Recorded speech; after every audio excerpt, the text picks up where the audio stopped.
ABP અસ્મિતાની વિશેષ રજૂઆત મારા રામ અંતર્ગત આપનું સ્વાગત છે અને આજે રામ વિશે વાત કરીએ વિશ્વવિખ્યાત કથાકાર મોરારી બાપુ સાથે. બાપુ, ખૂબ ખૂબ સ્વાગત છે આપનું. દાયકાઓ બાદ રામલલ્લા ભવ્યાતિ ભવ્ય મંદિર અયોધ્યામાં બિરાજમાન થવા જઈ રહ્યા છે. મોરારી બાપુને કેટલો સંતોષ, મોરારી બાપુને કેટલો આનંદ? આપણો સંતોષ છે ને એ સંતત નથી રહેતો.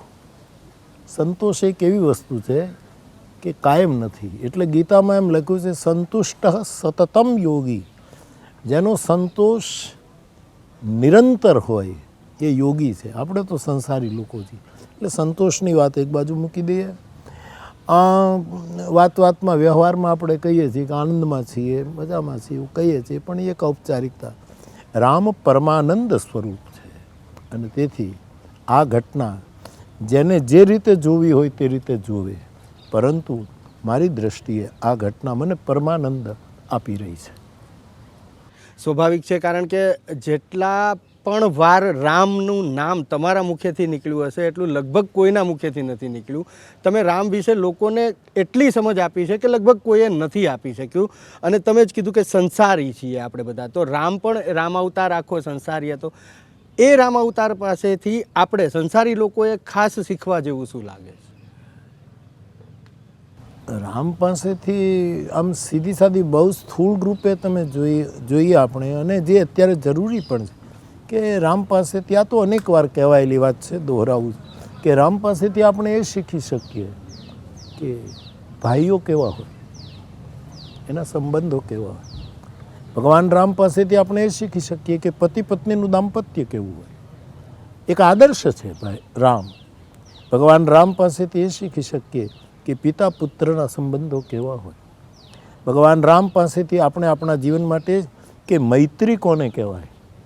ભગવાન રામ પાસેથી આપણે એ શીખી શકીએ કે એક પરમ સત્તા એક નાના માણસને પોતાના જેવો સમજીને કેમ પ્રેમ કરી શકે, એ આપણે શીખી શકીએ. રામ પાસેથી આપણે મૈત્રી કેવી હોય એ શીખીએ, અને રામ પાસેથી આપણે દુશ્મનની સાથે પણ કેવો વ્યવહાર કરી શકાય એ શીખી શકીએ. એટલે રામ સાર્વભૌમ તત્વ છે, અને જેની જેવી ક્ષમતા એટલું એનામાંથી લઈ શકે. બાકી જેણે સંકલ્પ કર્યો છે, શિવ સંકલ્પ કર્યો છે કે મારે આવું જીવન જીવવું છે, તો એને જાજુ કરવાની જેવું 4-5 વસ્તુ ભગવાન રામ પાસેથી આપણે શીખી છે. પિતાજીને કાને પડી, એ જી પિતાજીને કાને પડી, મારે વન જવાની વાત રે, મારે વન જવાની વાત. ત્યાં તો પુત્ર વિયોગે એણે પ્રાણ તજ્યા, મને મળજો એવો બાપ, બનું પિતા તો બનું એવો. હતો રઘુનાથ ને અમારા ભાવનગરના દિવાન સાહેબ પ્રભાશંકર પટણી સાહેબે આ લખ્યું કે રામ સર્વતોમુખી છે. અને એમાંથી આપણે જો આપણે રિસીવર થઈએ તો આપણે ખાલી શોભા માટે જ રામ નામ લેતા હોય તો નહીં, જેમાંથી જો આપણે ગ્રહણ કરવું હોય તો અનંત જન્મોનું ભાતું રામ તત્વ પાસેથી આપણને મળે. મોરારી બાપુ વર્ષોથી રામકથા, રામચરિત માનસ અને અત્યંત ઠંડી જગ્યાએ પણ રામકથા કરી જોઈ, અત્યંત ગરમ જગ્યાએ પણ કરી જોઈ. આ મોરારી બાપુને રામની લગની લાગી કેવી રીતે? યાર, જન્મ તારીખ હોય, સ્કૂલ પ્રવેશ તારીખ હોય, પછી આપણે જે ક્ષેત્રમાં હોય તેમાં રિઝાઇન થઈએ તો એ રિઝાઇનની તારીખ હોય, સંસારમાં પ્રવેશ કર્યો હોય તો એ તારીખ હોય. લગ્નની લાગીની કોઈ તારીખ ન હોય, ક્યારે કોને લાગી જાય કંઈ ખબર ન પડે. એની કોઈ ડેટ નથી હોતી, એ તો લાગી જાય ત્યારે લાગી જાય, એનો કોઈ. બાપુ, કૌશલ્યાનંદન રામથી લઈને ચક્રવર્તી મહારાજા રામ સુધી એક આખું વિશાળ વિરાટ વ્યક્તિત્વ. ઘણા લોકો એવા છે કે જેને બાળ રામ ગમે છે, ઘણા લોકો એવા છે કે યુવાવસ્થાનો રામ ગમે છે, કોઈને રાજા રામ ગમે છે, કોઈને વનવાસી રામ ગમે છે. મોરારી બાપુને સૌથી વધારે પ્રિય કયો રામ? વનવાસી રામ. રાજા રામ બધી જગ્યાએ જઈ ન શક્યા. વનવાસી રામ શબરી સુધી ગયા, ભીલો સુધી ગયા, આદિવાસી સુધી, કૌલ કિરાત, નાનામાં નાના માણસો સુધી ભગવાન રામ ગયા. એટલે મારો ઈષ્ટ સ્વરૂપ, હું જે ભગવાન રામની છબી રાખતો પહેલાં, હવે એને હનુમાનજીના હૃદયમાં મેં મૂકી દીધા છે. પણ એ વનવાસી રામ છે. મારું ધ્યેય તત્વ, મારું સેવ્ય તત્વ વનવાસી રામ છે. હા, તુલસીના રામ બાલરામ છે. એ દ્રવવસો દશરથ અજીર વિહારીને પૂજે છે. કાગભૂષણજીના ઈષ્ટદેવ પણ બાલક રામ છે. પણ મારા રામ રાજા રામ નહીં, વનવાસી રામ છે. બાપુ, રામને અલગ અલગ રીતે લોકો જુએ છે અને રામનું જીવન એવું રહ્યું છે કે ક્યારેક રાજા પણ હતા, ક્યારેક રાજાના કુંવર પણ હતા.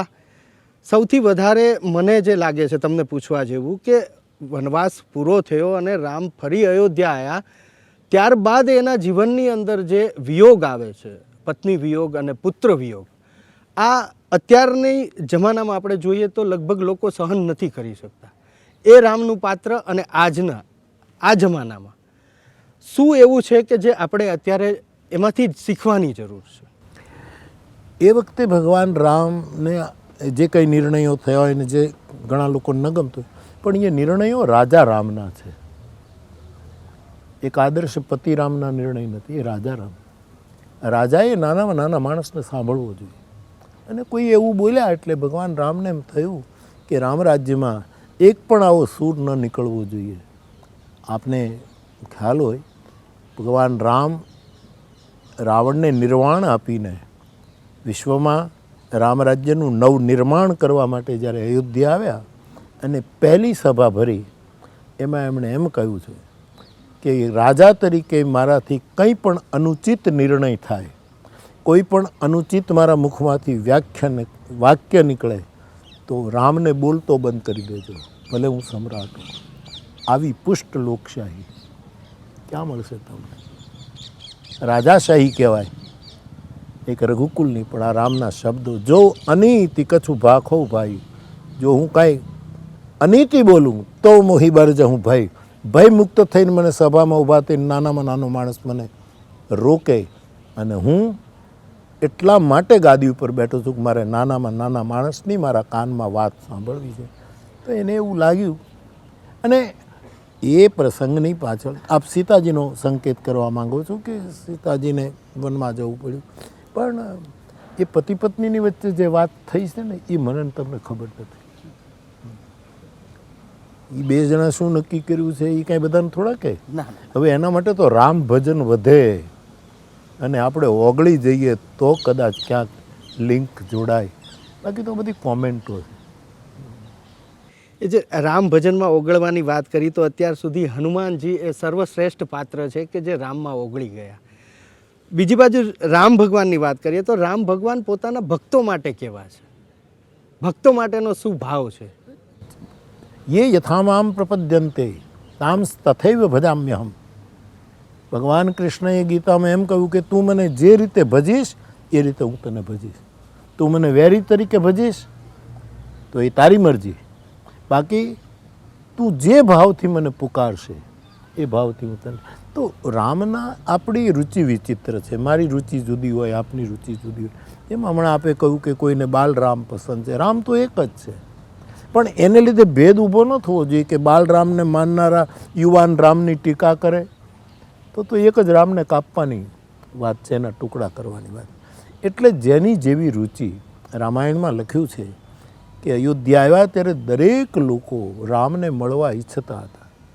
એ વખતે રામે પોતાનું ઈશ્વરત્વ પ્રગટ કર્યું અને જેની જેવી રુચિ હતી એવી રીતે એને મળ્યા. બાળકને બાળક રીતે મળ્યા, મોટાને મોટા રીતે મળ્યા, વશિષ્ઠને જુદી રીતે મળ્યા. આ રીતે તો પરમ તત્વ એ તો વ્યાપક છે. આમ પાણી આવે તો ખાડો પણ ભરાઈ જાય, તળિયો તળાવે ભરાય જાય. ગહેરાઈ કોનામાં કેટલી છે એટલું ભરાય. એટલે એ તો ભક્તો ઉપર આધાર છે કે એને કેવો રામ ખપે છે. રામ તો તૈયાર છે. બાપુ, દાયકાઓ પછી અયોધ્યાની અંદર ભવ્યાતિ ભવ્ય મંદિર બની રહ્યું છે અને આપ પણ ત્યાં એ ઘટનાના, એ ઈશ્વરીય ઘટના જ હું તો એને કહીશ, કારણ કે દાયકાઓ સુધી જે ન બન્યું ને એ હવે બનવા જઈ રહ્યું છું. તમારા મારા અને આ તમામ દર્શકોથી લઈ અને દુનિયાના વ્યક્તિઓ માટે એ સૌભાગ્ય છે કે આપણે આ ઘટનાના સાક્ષી બનવા જઈ રહ્યા છીએ. ત્યારે આની અસર તમે હવેના ભવિષ્ય ઉપર કઈ રીતે જુઓ છો? ભારતનું ભવિષ્ય હોય કે દુનિયાનું ભવિષ્ય હોય? Weight and watch. રાહ જુઓ અને જોયા કરો. આમાં ઇન્સ્ટન્ટ પરિણામ ન હોય એના માટે થોડું ધૈર્ય રાખવું પડશે, પ્રતીક્ષા કરવી પડશે. અને જે કાર્યનો આરંભ ઉત્સાહપૂર્વક થતો હોય એનો મધ્ય પણ સારો હોય, એનું પરિણામ પણ સારું હોય. એટલે હું તો ભવિષ્ય બહુ ઉજળું જ જોઈ રહ્યો છું. બાબુ, મેં તમને વચ્ચે પણ પૂછ્યું અને હજી પણ મારે એ થોડું તમારી પાસેથી જાણવું છે કે તમે હમણાં પણ અગાઉ વાત કરી સ્વીકાર્ય ભાવ રામનો, ભગવાન શ્રી રામનો સ્વીકાર્ય ભાવ કે દરેક વસ્તુને સ્વીકારી લેવી. ફરી એક વખતે જાણવા માગું છું કે ભગવાન શ્રી રામનો સ્વીકાર્ય ભાવ. હા, એણે બધાનો સ્વીકાર જ કર્યો ને. કોનો સ્વીકાર કર્યો મને કહો? પિતાની આજ્ઞાનો સ્વીકાર કર્યો. ત્યાં સુધી કહી દીધું કે પિતાનું વચન કદાચ છોડવું પડે છોડવું, પણ મારો ભરત જેમ કહે છે એ પણ હું સ્વીકારી લઉં. સ્વીકાર જ કરો. અને કેવલ રામ માટે નહીં, જેના હૃદયમાં રામ બેઠો હોય એ બધાએ સ્વીકારવાનો ભાવ શીખવો જ પડશે. જેના હૃદયમાં રામ નહીં હોય એની વાત હું નહીં કરી શકું. પણ રામ કાંઈ સિંહાસન ઉપર જ બેસે ને અયોધ્યામાં જ બેસે નહીં. રામ તો ઘટઘટવાસી છે, એટલે સ્વીકારવું તો પડશે. અસ્વીકાર સંઘર્ષ પેદા કરશે. સંઘર્ષ ઉષ્ણતા પેદા કરશે. ગરમી, અને ગરમી દાહક તત્વ આપણને બાળશે, આપણને ધીરે ધીરે ઘસી નાખશે. સ્વીકાર પ્રસન્નતા પેદા કરશે. એટલે મારી દૃષ્ટિએ તો જેનામાં રામ તત્વ વધારે વિલસ્યું હશે, વિકસ્યું હશે, અનુભવાયું હશે, એ તો બધાનો સ્વીકાર જ કરશે. બાપુ, વર્ષોથી ભારત દેશ, આપણો ભારત ખંડ એમ કહેવાય છે કે વિશ્વગુરુ હતો, હવે વિશ્વગુરુ બનવા જઈ રહ્યો છે. અને એ ભારતની ઉન્નતિ અને એ ઉન્નતિની જ્યારે એક રોડમેપ તૈયાર થઈ ગયો છે એવા સમયે આ ભવ્યાતિ ભવ્ય મંદિર અયોધ્યામાં બની રહ્યું છે. આ પ્રસંગને આપ કેવી રીતે મૂલવો છો? મેં કહી દીધું ને કે મને પરમાનંદ થાય છે, મને આનંદ થાય છે, અને બધાને આનંદ થાય છે. એટલે હું તો હવે બસ જોઈ રહ્યો છું. મને રામ મંદિર, ભગવાન રામ, એનું મંદિર બહારથી હું જોઉં તો મને ભવ્ય લાગે છે. થોડોક અંદર જાઉં તો મને દિવ્ય લાગે છે, અને રામના ચરણ સુધી જાઉં તો મને સેવ્ય લાગે છે. એટલે મારા માટે તો આનંદની વસ્તુ છે. અને હવે આપણે રાહ જોઈએ થોડી, પાછા મળશું. આપના દર્શકો માટે મારી ખૂબ ખૂબ વધાઈ, સૌને મારા પ્રણામ. જય સિયારામ. બાપુ, છેલ્લે એક જ વિનંતી, ખાલી એક ચોપાઈ તમારા મુખેથી. પ્રથમ ભગતિ સંતન કર સંગા, દૂસરી રતિ મમ કથા પ્રસંગા, મંત્ર જાપ મમ દૃઢ વિશ્વાસ, મંત્ર જાપ મમ દૃઢ વિશ્વાસ, પંચમ ભજન સુબેદ પ્રકાશ, આઠવ સબ મોગીમય, આઠવ સબ જથા લાભ, સંતોષ સદાઈ, નવમ સરલ સબ સન છલહીના, મમ ભરોસ હર્ષન દીના, પ્રથમ ભગતિ સંતન કર સંગા, રામ હિ કેવલ પ્રેમ પ્યારા, જાની લેહું જો જાન નિહારા, રામ હિ કેવલ પ્રેમ. સૌને પ્રણામ. જય સિયારામ. ખૂબ ખૂબ આભાર બાપુ વાત કરવા માટે.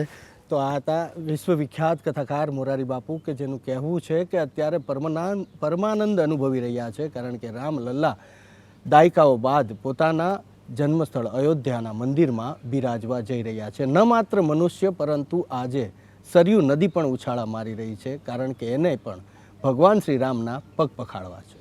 નમસ્કાર.